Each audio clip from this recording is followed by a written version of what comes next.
tried to find.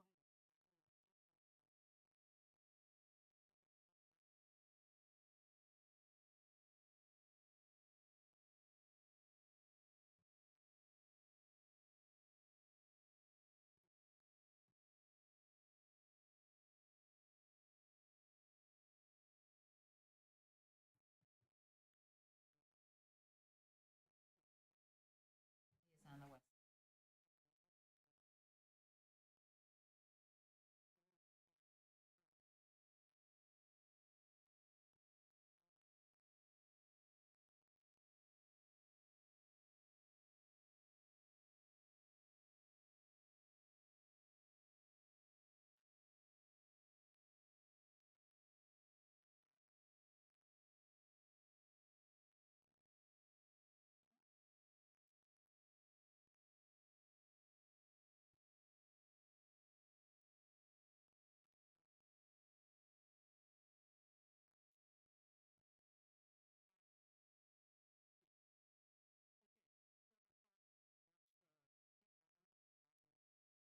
Roll call, there's four of us here, you got that? Yeah.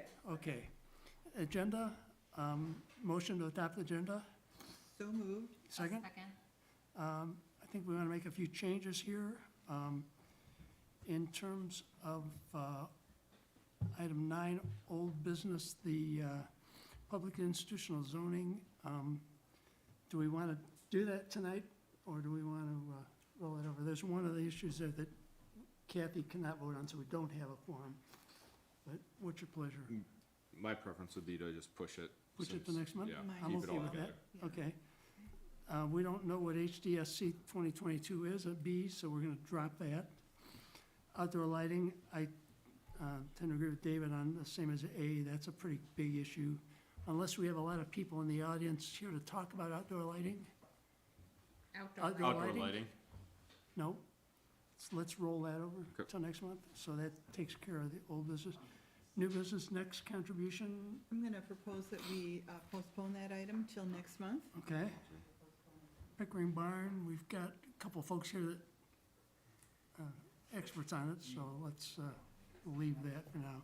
And landscaping regulation, suppose we could understand what that is. Yeah. Okay, so if we have a motion, can we get an amended motion to drop 9A, B, and C to plus 10A to roll over till next month? This, a motion to, I think would it be table, No, it would be postponed. postpone, 9A, B, C, and 10A until next month. okay, and And second, I'll second okay, that. all in favor, aye? Aye. Okay, very good. So now we have an agenda, minutes from last month's meeting. Any comments about the minutes? The only comment I had was somewhere here it talks about the Pickering Barn. This has been basically a planning commission issue, and it gave credit to the Historic Society, which really didn't have any input. So we, I don't know exactly where it is here, but if we find that, just strike the Historic Society input on that one, so, okay? Any other comments on minutes? All in favor of approving them? Aye. Aye. Okay, public comments. Any public comments? Please tell us who you are and where you live, please. Good evening. My name is Mark Clements, and I'm an assistant city manager with the city of Birmingham. Okay? I wanted to come before the council tonight. Thank you very much. I'm a true Spartan, but I'm wearing blue and gold tonight, unlike the village attorney who's wearing the enemy's colors. So, so I just wanted to come to your tonight. I know that as we are having an interlocal agreement with you and Beverly Hills and Bingham Farms when it comes to Next, and the city of Birmingham has been very engaged with assisting our aging population in Birmingham. We started an ad hoc aging in place committee whose goals are to study demographics, examine this current state of services being offered to our seniors, and then come up with an action plan to help them age in their homes safely and healthfully. So one of the things that is part of that is we have a public engagement tool, and that's going to be what we came up with is an aging in place community survey. It's a 2-page document that we have both online and in written form. And because many of your residents obviously are members of Next. We felt it's very important that I come before you and make sure, I hope your residents know that they're more than welcome to fill out our survey, and both online or in person, and mail the hard copies back to the city. I'm going to leave a couple hundred copies of the survey with my business card at the front counter, so that you'll have hard copies here at the Village Hall as part of that. In addition to the survey and the Ad Hoc Aging in Place Committee, the City of Birmingham did purchase the YMCA building on Lincoln Road in Birmingham. We have passed a senior millage for the first time. It's only a 3-year millage. It's going to get us to the point in time where in a couple of years, hopefully we can get the building evaluated. We're going through the RFP process right now for an assessment of the building itself and what we can do to improve that and make it both a senior/recreation center for the whole community. Obviously, again, as partners in our interlocal agreement, we want your residents to be a part of that as well, because your users are going to be hopefully users of the building along with us. So kind of want to keep you informed of all our steps along the way, and obviously give you the opportunity to have input as well. Right. Okay? Thank you. No, I think we've got lots of avid Next supporters. Where we go in the future, millage-wise and stuff, those are questions we haven't even discussed. Totally but, understand. We got 3 years to work that out, so. Absolutely, but yep. we're, Pam's, I am the village liaison to the Next board. Oh, fantastic. I share that with Mike Seltzer, who is not here. Okay. I have a question. Sure. With regards to the survey, which I think is a good idea, is this an independent effort of Next, or is it a joint effort, or how are you collaborating with Well, Next? Yeah, so obviously, when we bought the building, obviously it's because Next has outgrown their current home. Yeah, And so we actually partnered with Next to give them, hopefully they'll be our tenant in 3 years. So that's the only, the city of Birmingham actually bought it. that's correct. Yeah, Yeah, right. and And then your and Next leasing kicked in, the purchase price was $2 million, and of the purchase price, Next kicked in $500,000 of that. So they have a vested interest, but the building will be owned by Birmingham and then leased out by Next. yeah. So obviously, moving forward, there'll be financial considerations that we're gonna have to work out together, hopefully as partners, in dealing with that. But the city, the Aging in Place survey, community survey, is strictly from the city. Got it, Yep, okay. it's something, Ms. Braun, the director of Next, sits on our board Yeah, she as- called as me. a member, right, so, Right, yep. Right. So I've got a question. Sure. I'm going to direct this also to Dana, who is our clerk. So is there an online version of this There survey? certainly is. It's on, we have it through our Engage Birmingham. Okay. And I'll have, this is what the survey looks like. It's 2 pages. One of the things we're trying to do is, in the past with these kinds of things, we didn't get a lot of feedback. We're trying to reach as many people as we can. So there's a hard copy version as well as the online version. And for example, for the city of Birmingham, we're sending this out in all of our residents' water bills.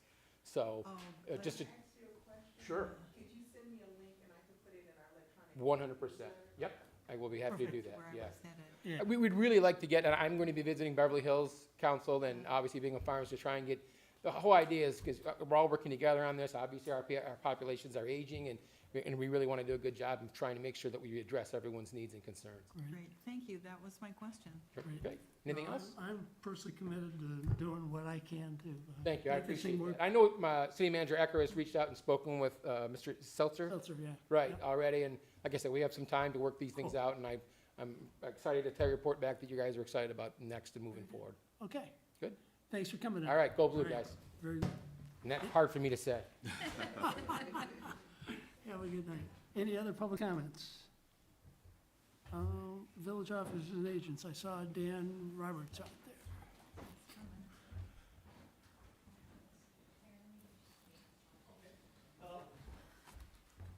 Mr. Clements and I know each other well. He was the Birmingham Police Chief before becoming Oh, really? Assistant City Okay. Manager, so Cool. didn't get a chance to really talk to him there. You have our written submission. I don't really want to add anything to that. I do want to mention just a couple other things. Deputy Chief Lawson started today. We got him sworn in this morning in both Franklin and in Bingham Farms, so that's all taken care of. Glad to have him on board. He's kind of drinking from a fire hose right now, but we'll get him squared away and going there. We have a new outward-facing crime mapping tool that we just put on the village's website. where any of the villagers can link to a crime mapping tool, and it will show you all of the crimes that occurred not only in Franklin and Bingham Farms, but all around us as well, in Bloomfield Township, Southfield, that type of thing. So if you're interested, just go to the village's website or to the police department's Facebook page, and you can link right to the mapping tool from there. It's So that's pretty neat. on the village's website? Is it Yes, homepage the link- or what? Yeah, Under it- police department? Okay. yeah, you go to the police department's site, on the village's website, go to the police department tab, and you can link right to it. And the last thing I have is a little show and tell, and then I'll get out of here. We all know this is the 200-year anniversary of the village. We had some commemorative badges made up for all of our officers that will wear them this year, and then afterwards, they will get to keep them. It was paid for out of forfeiture money, so it didn't cost anything out of the village's budget. Pretty cool. But it Nice. does identify, the years. Flashy. 1823 to 2023, and it's kind of a special badge that will commemorate the 200-year anniversary. Very good. So all the officers, as of January 1st, started wearing them, so you should be seeing them. So that's all I have for you. I have a question. Yes. Do you have any updates on this South American crime thing? A friend of mine's house was one of those burglarized Oh, is that right? in Farmington Hills. In and, Farmington Hills, okay. yeah, and I- Right here on Lake Hills Drive? Yeah. Right next to Jane Poland's house, probably. Yes, so they have not hit in our area. We were very concerned about the Christmas holiday because they hit several times over the Thanksgiving holiday in Bloomfield Hills and Bloomfield Township. So it seemed like they were going to maybe hit over Christmas. They did not, thankfully. We do have some indication. First, let me say that there have been a number of arrests made in other states, in Pennsylvania, in Indiana, in Illinois in particular. The FBI estimates there's upwards of 100 of these crews out there working at any time, 3 to 5 people in the crews. And so we're very concerned about it. We have a meeting tomorrow with the task force up at the Oakland County Sheriff's Office to share more intelligence, but there really has been, knock on wood, pretty quiet over the holidays, thankfully, at least in Michigan.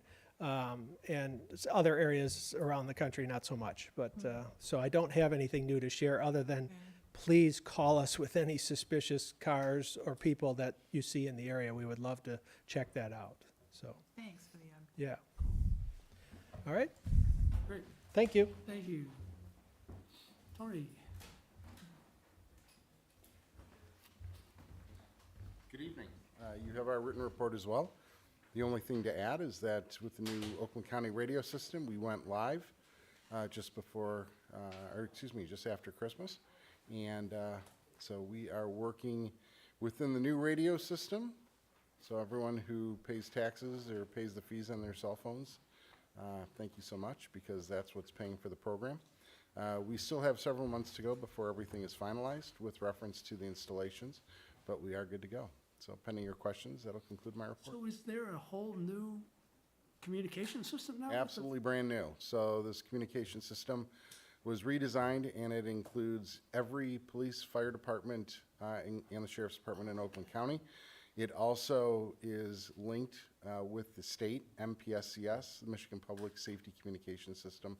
So we have capabilities, greater capabilities in Oakland County and in the village of Franklin, which is a natural bowl with lots of vegetation. We have a whole lot better reception.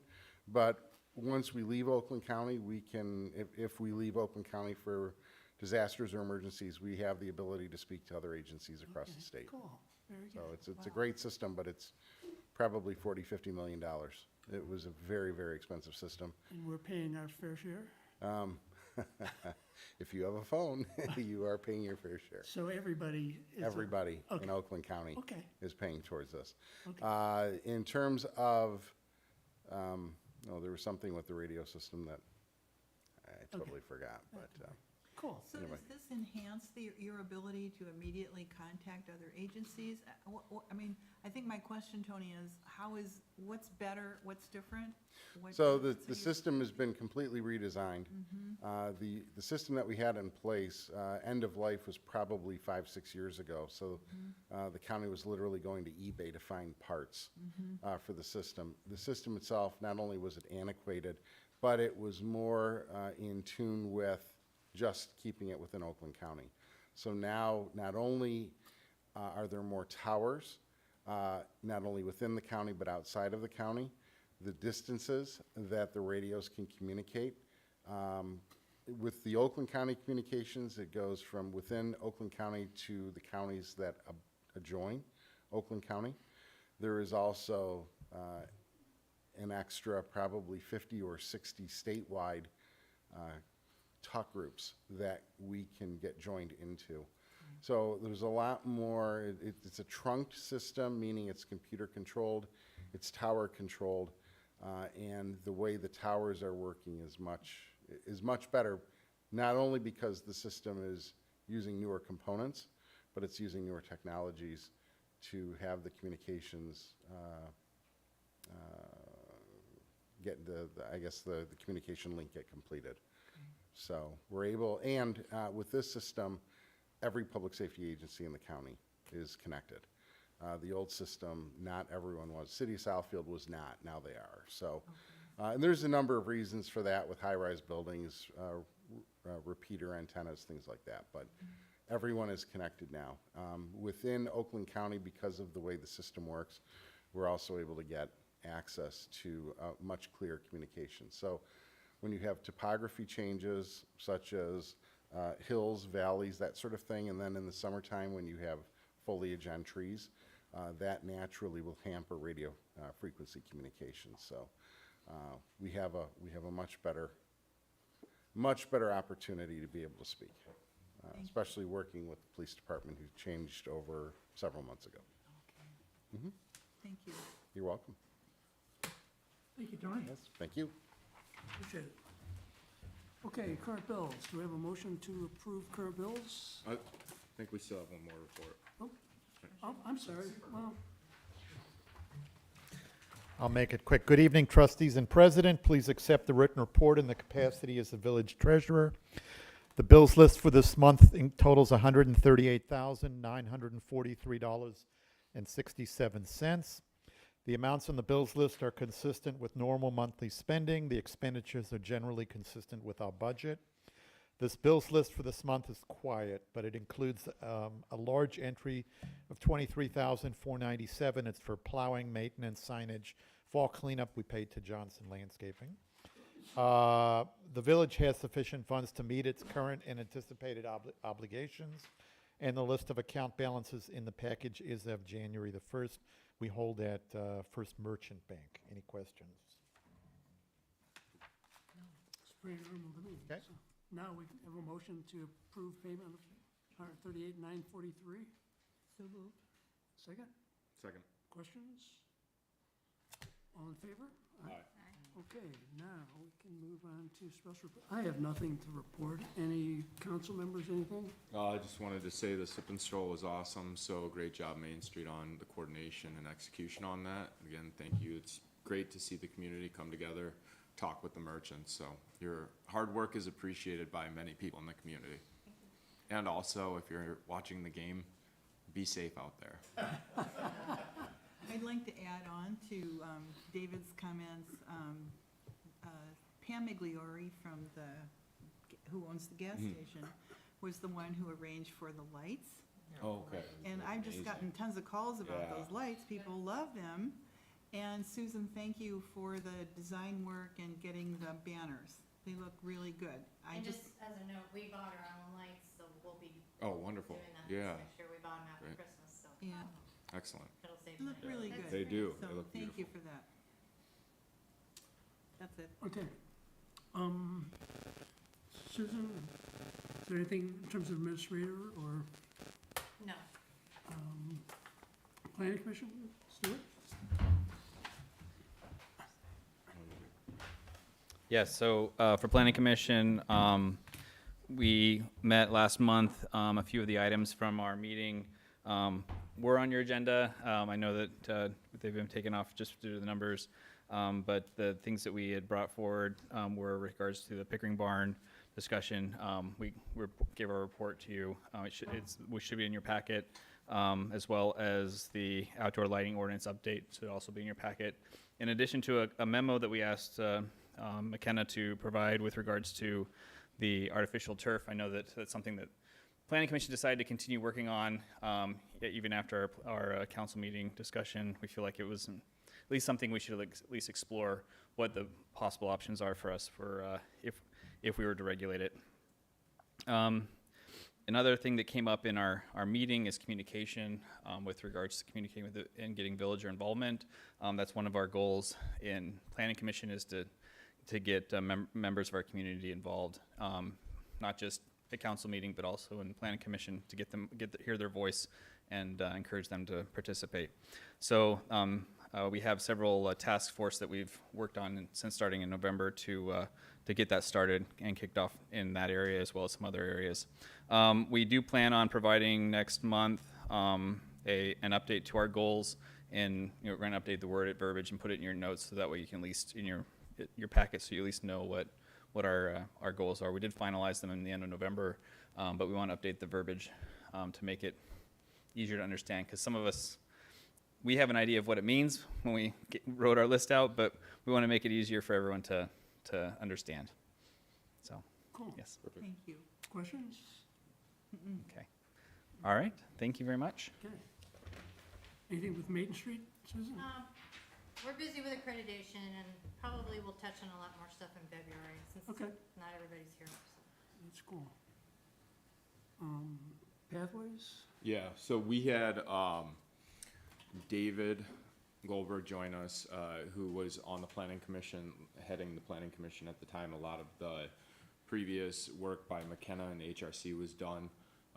And then Pete Halleck has previously provided us the notes that he had from the planning commission previously. And so we had an opportunity for David to just kind of explain at more of a high level the work that's already been done, so that we can not duplicate efforts and try and compile as much of the information that's been done, because it's a little bit here and there. It's not as clean cut as like, here's all the documents, here's how they come in, and so just trying to organize the work. Cool. Very good. That does it for reports. Next thing on the agenda is new business Pickering Barn. We have a write-up from McKenna. Pete, you wanna? So just to summarize briefly what the write-up entails, we've identified 3 locations that we think are viable and have potential for relocation of the barn. We have some cost figures associated with that as well.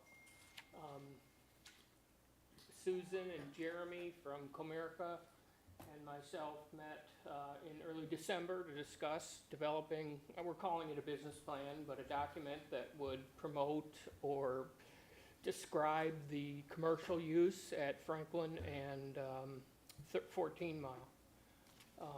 Hopefully, we do still have some time. The developer indicated spring, early summer would probably be a drop dead point for doing something, and the barn movers indicate that they can respond fairly quickly.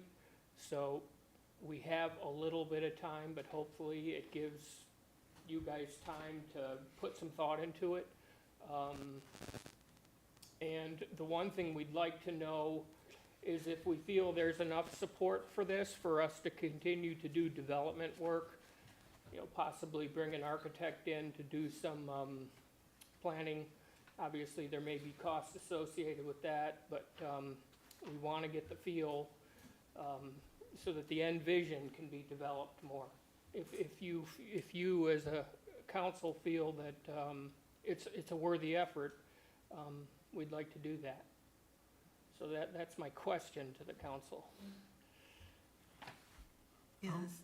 Pardon me? I'm sorry, would you reframe the question? Should we pursue developing the end use aspect of it, Yeah. and, I think that's the question of the night, isn't it? pardon me? That's the question of the night, isn't it? It seems to be, and certainly, there's a lot of hours that have gone into this and a lot of researching, trying to understand Cobblestone Farm out in Ann Arbor, how they operate. There's other the town, the historic village in Troy, it's looking at how they operate, how they're funded, what kind of revenue they generate, that sort of thing. So, I'm gonna continue to work on that, but certainly want to get a feel from, a general feel, if this is, has some level of support, and if we feel that those things are worth to continue pursuing. I guess personally, I like the proposal A, which is develop this privately as a commercial building, because I think it's a huge asset that the downtown area could benefit from. I don't know that there's a willingness or much excitement about putting a public commercial, turning it into a public commercial building. I think the costs are pretty high, and I think the priorities at the moment are other things. That's my personal opinion. Can I share one thing, Bill, Sure. with you? One of the discussions we had at the last planning commission meeting was about the Krieger campus and how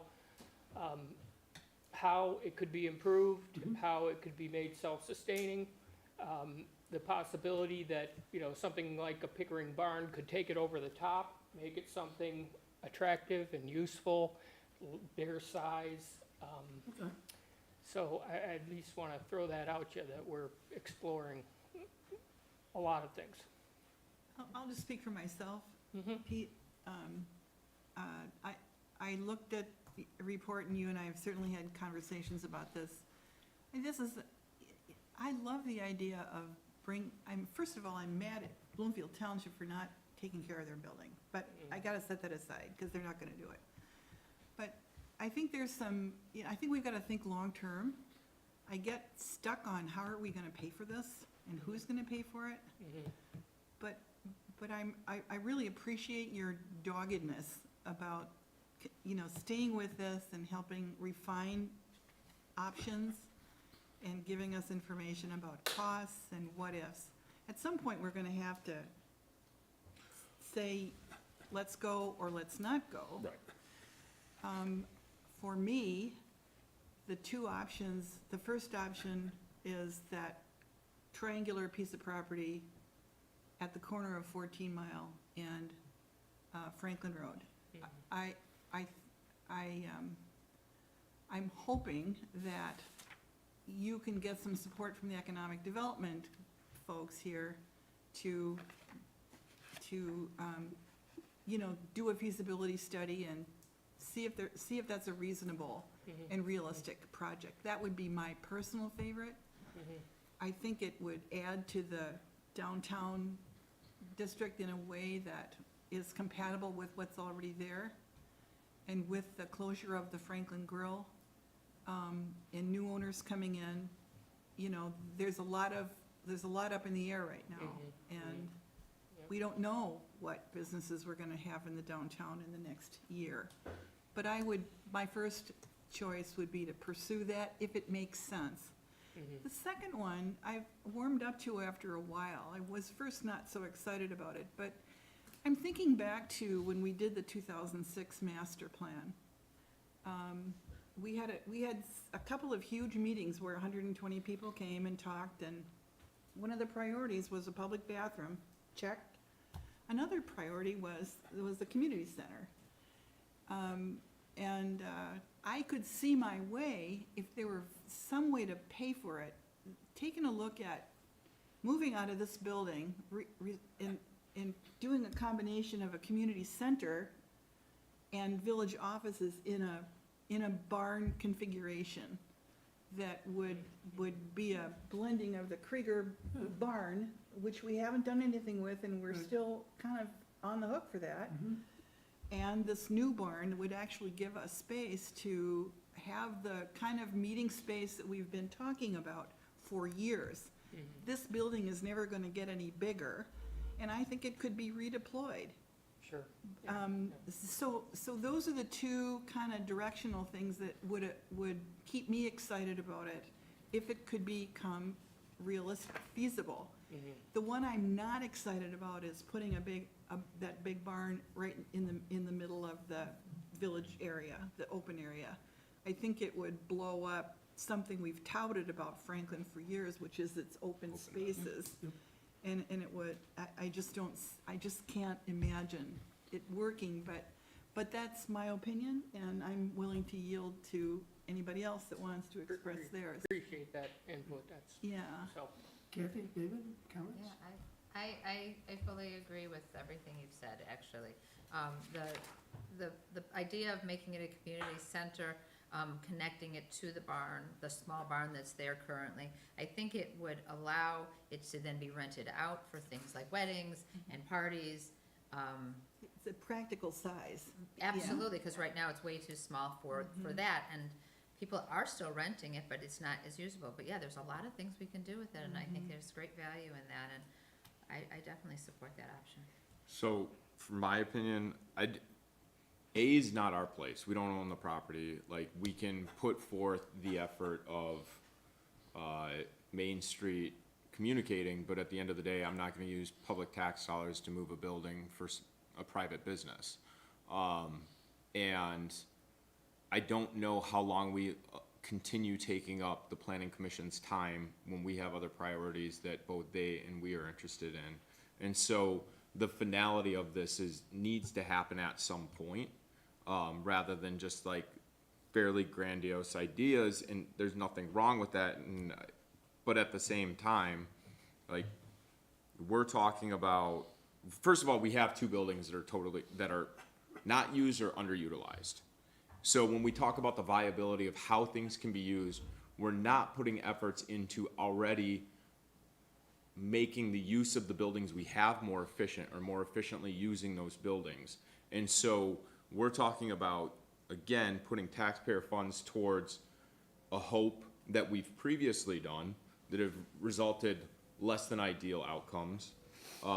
So we can say, oh, it'd be ideal for weddings. We can say that whatever uses we want to put towards it, but at the end of the day, weddings are really, I mean, we're talking about more of the Four Seasons development, which is over $2 million, another 1.2, or sorry, not 1.2, 122,000 to store, to come up with what we all honestly want to do with that. And the bigger the idea, the longer the storage. I would assume it's a per month storage fee, It's actually included. perpetuity, They anticipate, so there's no within, cap on it. within reason. But we can't, we have to be like very precise, right? I don't want to sell myself or other people on imprecision of, we'll move it to a place and figure it out after that. Because the truth is, if we tear it down and we move it at the cost of $122,000 and we do nothing, we just lit $122,000 of taxpayer funds on fire. Like, just could always sell. totally lost. I don't know that there's a big market for that. And Holly is expressing an interest in it too, but it's a good point. And so I personally I don't want to take on an additional cost to the village when we've already come up short on a similar project. And just so I'm clear about the option, my first choice is that it's a private enterprise. Yeah. That means turn it over, you know, a developer needs to develop it. This is not a village project. Yeah. And there's a big leap to the second option. Yep. And, yeah. Yeah, and I've read that from I'm sure you. you're concerned yeah. about the, you know, we have 11 barns Right. in the downtown area, and they're just sitting there. Yeah. And so there's some big concerns about that. And the other thing too is, I mean, at the end of the day, like, 122,000 to me, even if we wanted to go down that route, should be a millage vote, not us just generally taking it out of the general fund. No, that's the money that would come from Oakland County. What do you mean So by say that? that, explain that. Yeah, Oakland County is Marcia Gershenson indicating that we just gotta tell her what we would need to do it, and she will put in a request for it. And I asked her what kind of conditions are on that, and she said it's pretty open-ended. You know, we believe in saving these historic structures. We believe that's what the taxpayers want to use this money for. And, you know, she too is disappointed that Bloomfield didn't set up. She was real active trying to save fox and hounds. So she's, you know, somewhat of an advocate for saving some of these, you know, landmark places. So But maybe that's it's an just- and, you know, maybe it's, we have to listen to what, I mean, I think you're making a great point. And our job here is, how much is it gonna cost? What's the impact on Right. on the taxpayers, and to Right. be clear How about realistic what's, is the plan? Yeah. yeah, Yeah, yeah. no, But I you do know, think I think we're all very Yeah. aware of the Krieger campus. Many of us think it's a wonderful thing in and of itself. It's a great presence on the green, but, you know, we'd love to see it being more integrated into the village and supporting itself better, yeah. So if you But guys- I appreciate all your input. Well, so we should leave this discussion with some kind of an action item or some to-do. You know, you've gotten some feedback from council,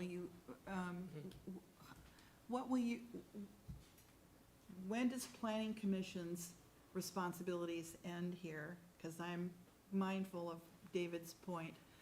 You've delivered your report, you did a really nice job on it.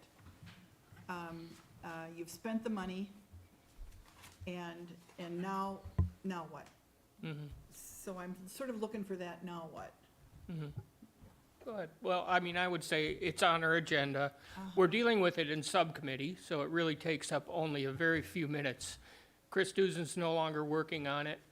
So, you know, obviously, it's all just our time, our personal time and devotion to this, with a few minutes being taken up during the meeting, during the planning commission meeting. But at the same time, you know, do we redouble our efforts into talking to architects? I spend time every week trying to explore this and flesh it out more. But I think I've heard enough from what you said. I'd like to be able to respond to some of it perhaps at the next council meeting. So and I'll speak only for myself here. I truly think the most benefit to the community that barn would serve would be private ownership, because that means that it would be independent. The financial viability of it would be driven off of the business and not have a fallback of tax revenue. And so I think for it to be utilized the most and for it to be restored into a condition that could be appreciated the most would probably be done by a private owner. Respect that. I mean, if you have a chance to look at Cobblestone Park in Ann Arbor, which is an Ann Arbor run park that they have, it's pretty impressive that, you know, public places can do it, but I think most of us agree that seeing it done privately would be a wonderful thing. But I would be interested in one thing. I would be interested in seeing if there is a community interest in having a community center, and if people would use it for a bar mitzvah or use it for a wedding and rent it out for a graduation party.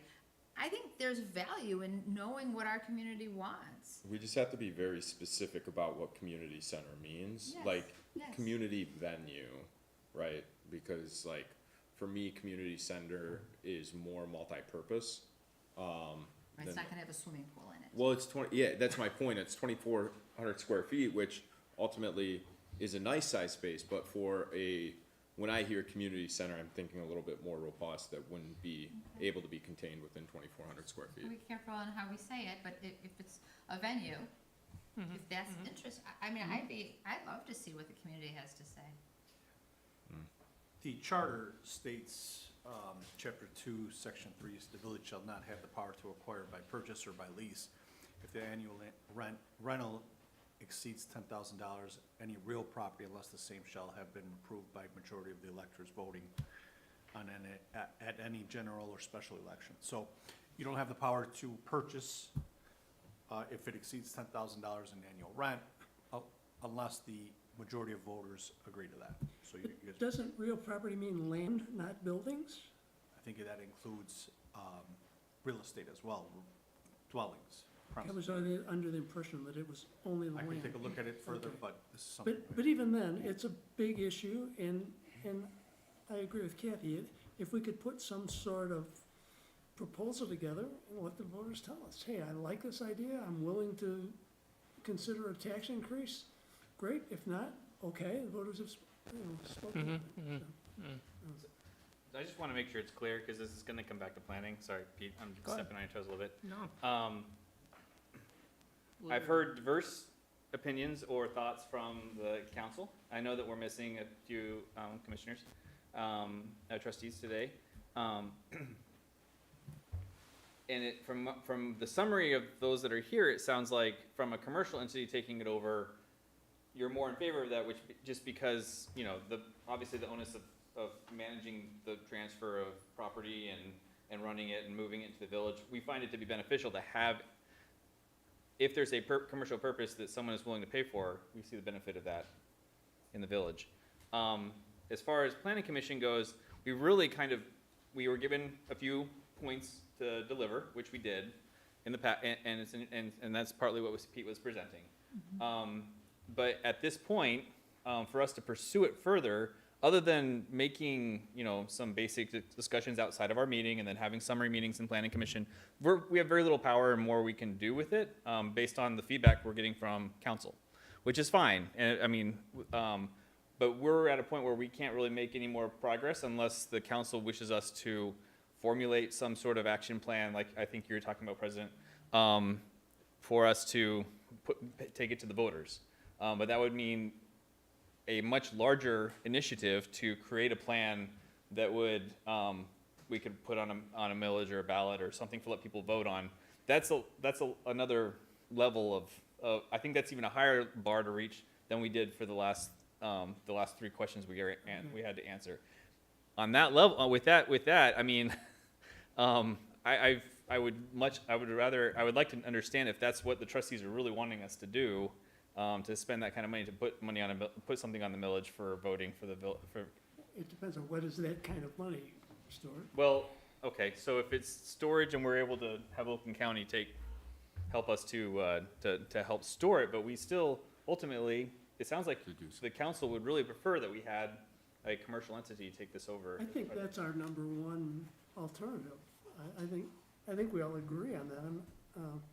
Maybe I'm putting words in people's mouths. No, I'm in favor of A. I think Yeah. that I'd rather turn it over.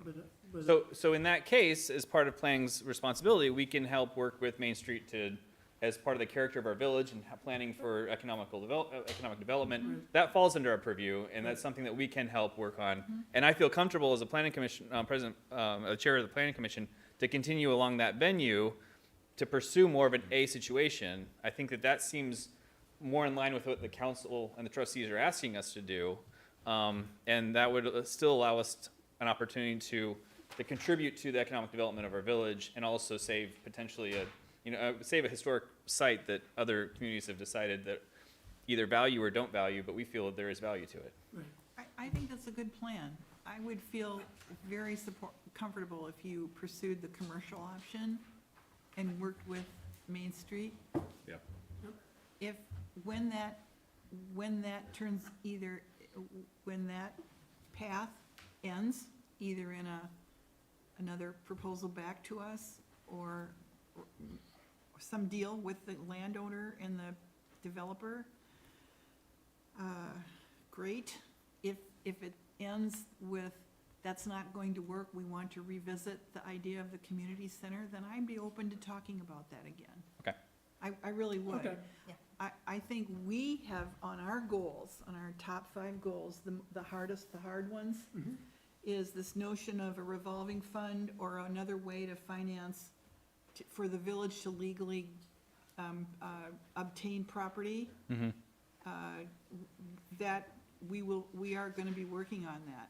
And maybe by that time, we'll have some mechanism in place for option B, if that ends up being your recommendation. Yeah, appreciate you saying that, because you realize, especially with the Krieger facility, that, you know, having something and letting the villagers decide if they want to create a preservation fund, how preservation funds could be creative, you know, understanding the financing side of how community centers are run. There's many, many different avenues to get there. So, you know, even if that back end side of it, to me, has always been the critical thing. And, you know, so I'm going to continue to try and develop it. And I think without taking up too much time of the village. And we'll try to, get you some more information. November of '24 is the next potential time to ask the voters, do you want this or not? Right, So we got right. 10 months to, So that, Well, Good most of timing, that in a was- way. It's yeah. really Probably good July. timing, being Yeah. that it's the bicentennial. Well, actually, you have until May, that's when ballot language is Yeah. due, Oh, Yeah. till May. 5 months. yeah, okay, all right, very good. thanks for your good work. So Thank you, guys, that was Okay. really good work. It let's was. spend a few minutes understanding the artificial turf, and then we can wrap it up for tonight. But Stuart, can you give us an idea of what's going on there, please?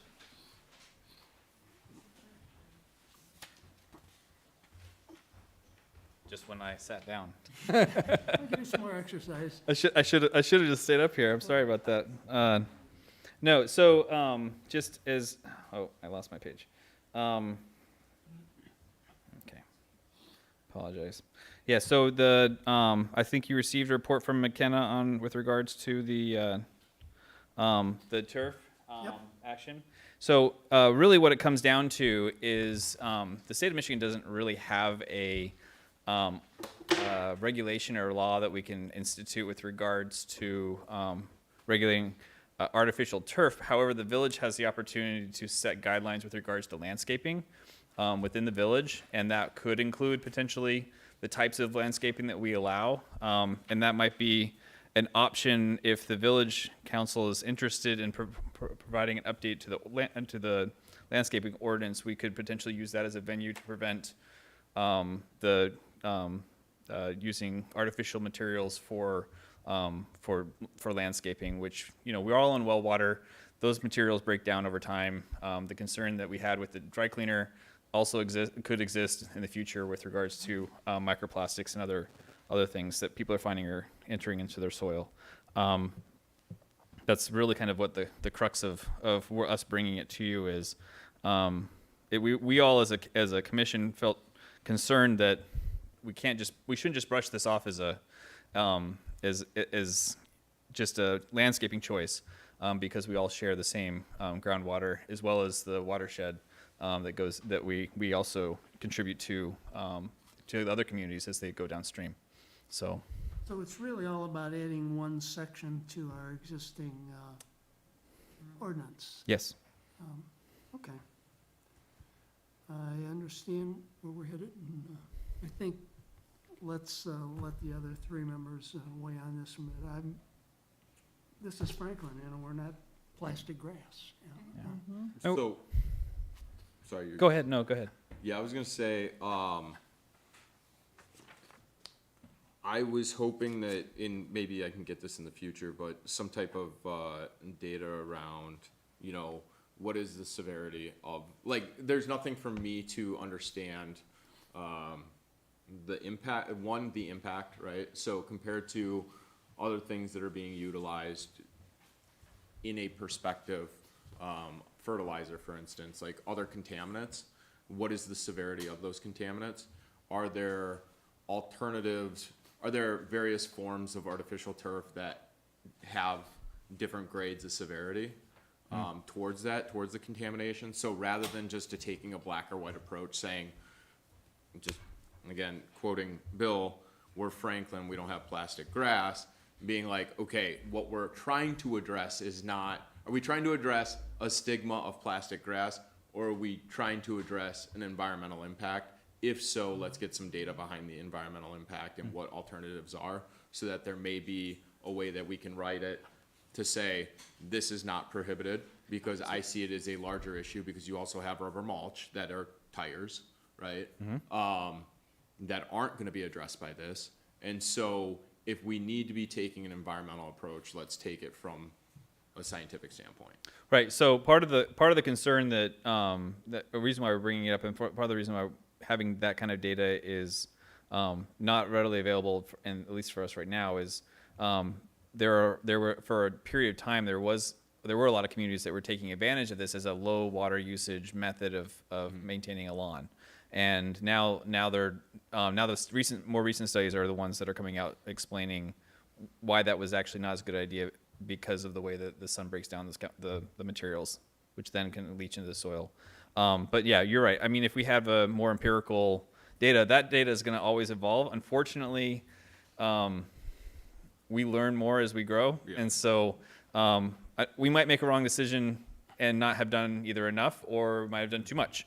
And I don't want to go to the extremes to make this decision, but at the same time, I feel there's some intuition also involved in using artificial grass as one of the venues for looking at how prevalent we use artificial materials in our landscaping, because the sun it does what it does, and it does a very good job of in our It's not ecosystem of just breaking the things sun, down.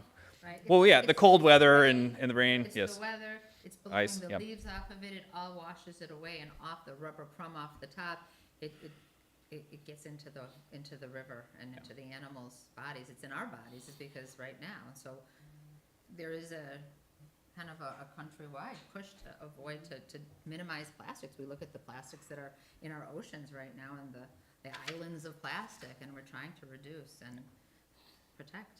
So to me, this is a no-brainer. Well, the islands of plastic are This is actually more dangerous because it's microplastic. That I'm is, right. I'm saying those are two separate issues, because one is dumping a bottle into the ocean, it gets It's pulled the same through. idea. The other one is leaching into groundwater that we then drink and enters. So I'm just saying, like, that's where I'm looking for. Totally get.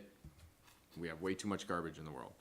But what I want to know is, again, I just want to do more research into this, because when I saw this on the agenda, I was hoping, when I went through the packet, I was hoping to have a little bit more data to support, why we landed at a conclusion of a simple outright ban. Well, part of it is actually what's the venue for actually regulating it. Yeah. That's actually partly why we have it in here, is because the state of Michigan does not have like an optional ordinance that you can put in here as an example. So what would we do? What would be the means by which we as a village could actually regulate it? And so that's partly what this is doing, is showing you how we would potentially regulate it based upon the resources we have and the potential and the powers we have as a village.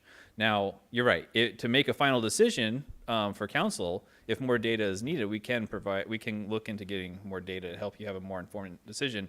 But a lot of the legwork is also, how do we actually apply this as an ordinance to our village? I mean, I'm not asking you to accept this as an update to an ordinance today. And part of this negotiation we have with council is to also get information from you that you're looking for from us to be able to provide. And that's good feedback, is to, having more data on resources for you to look at, to be more informed when you make a decision on this ordinance. And that's fine. That's a fair request. Go ahead. My comment would be, I'm supporting going ahead and amending our ordinance to prohibit this type of ground covering. I'm listening to what David's saying, and it might be somewhere in the middle that help us understand what the situation is, so that we can have a point of view about this. That's all I would need. Intuitively, this makes sense to me. We all did. We walked through the situation with that homeowner and the artificial turf, and agreed that that was not a good idea. I see this, what may be a more simple amendment, leading to a bigger discussion about how are we as a village going to develop a point of view on all kinds of things that are unhealthy. Yeah. And what practices do we accept right now that we don't want to? We think, for example, I've been in fights with HRC for years on sidewalk material. Right. Asphalt and concrete. And, I think neither is good, but no one in the state is looking seriously at permeable materials. And HRC certainly doesn't want to, Well, the engineering for Yeah. permeable materials is harder.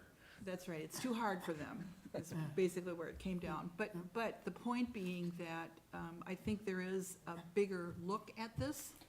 So my inclination would be to support your efforts to amend the zoning ordinance, but then let's have a conversation about how are we gonna keep looking at this as a village? So one thing that could come out of this also that doesn't have to be an ordinance, but an awareness, and I've seen years past messages from the village with regards to, you know, reserving part of your property to allow wildflowers to grow, to create a micro ecosystem in your property, to help develop pollination for bees and things of that nature. But also, I think it'd be helpful for people to understand the types of materials that their landscapers or their contractors are using to protect their homes, because there are alternatives that exist, and I think it'd be helpful as a village. I mean, not necessarily we're putting together a packet, but if there are references that we could post on the website, say, hey, do you have a green builder? If they're a green builder,